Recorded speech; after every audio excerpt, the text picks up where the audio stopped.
Durante años, el cine mexicano ocultó historias que hoy resultan incómodas, tragedias personales que nunca se contaron, porque no convenía la imagen que se quería vender. Y la historia de Guillermo Orea es una de las más tristes y silenciosas, porque no terminó en aplausos ni homenajes, terminó en enfermedad, abandono y miedo. Lo que vas a escuchar no es una historia de fama, es una historia de caída, de decisiones tardías y de una época donde una sola palabra podía destruir una vida entera. Porque cuando Guillermo Orea decidió amar de nuevo, jamás imaginó que ese amor marcaría el inicio de su final. Sin más, comenzamos.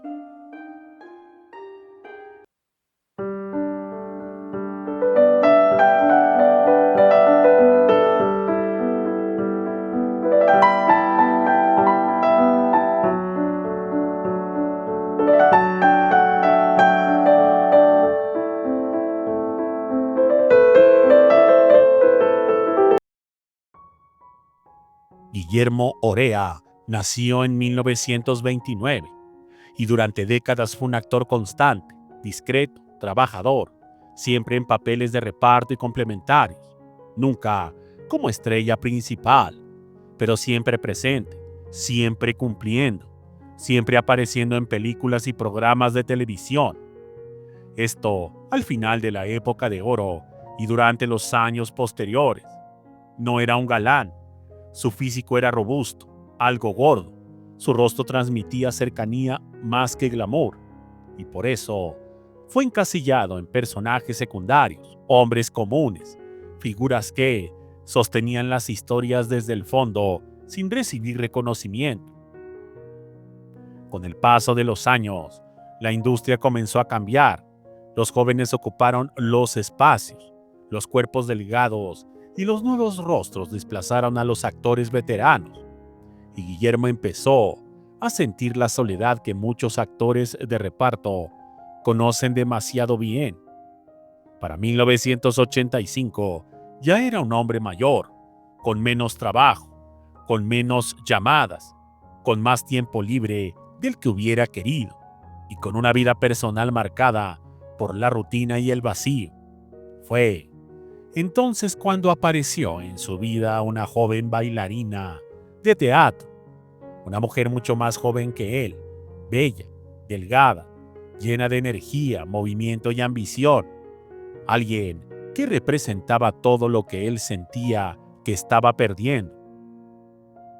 Para Guillermo, esa relación fue un renacer emocional, una ilusión peligrosa, una forma de sentirse vivo, deseado, importante otra vez.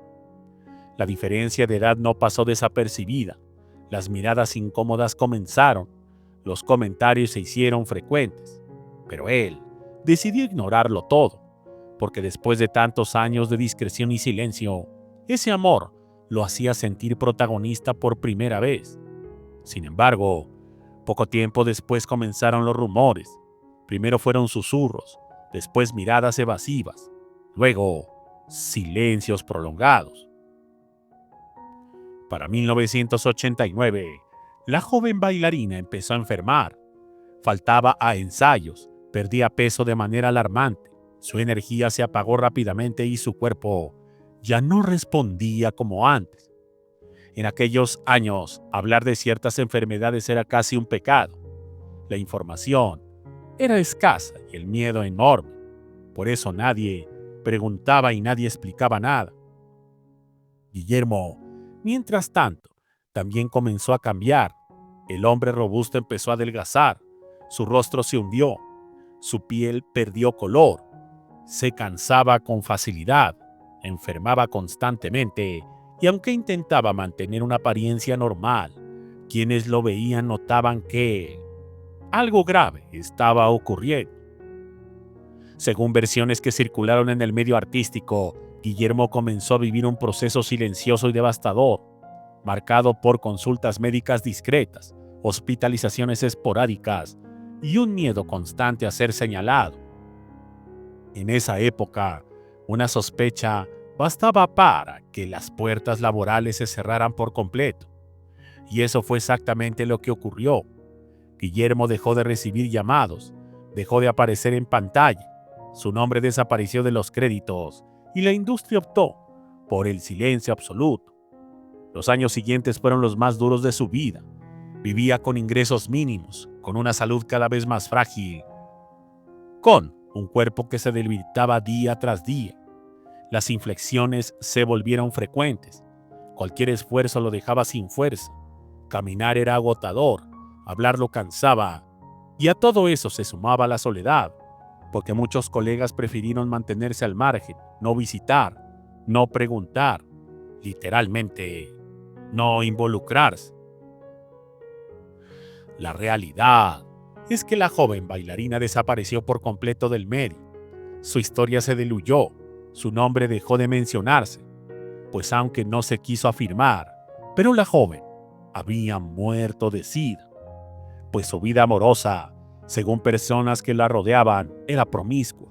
Incluso se afirma que Guillermo en varias ocasiones le afirmaron que la joven lo engañaba con otras personas, pero este completamente enamorado no quiso creer, por lo que Guillermo quedó enfermo, con una enfermedad que en esos años era prácticamente una sentencia de muerte. Para finales de los 80, su estado era evidente, su voz era débil, su andar inseguro, su cuerpo consumido, pero aún así intentaba conservar la dignidad que siempre lo caracterizó. Sin embargo, en 1991 Guillermo Orea murió. Se dijo que fue de paro cardíaco, sin embargo, su estado físico y el diagnóstico médico fue tajante. Estaba contagiado de SIDA, enfermedad que pronto hizo estragos en su mente.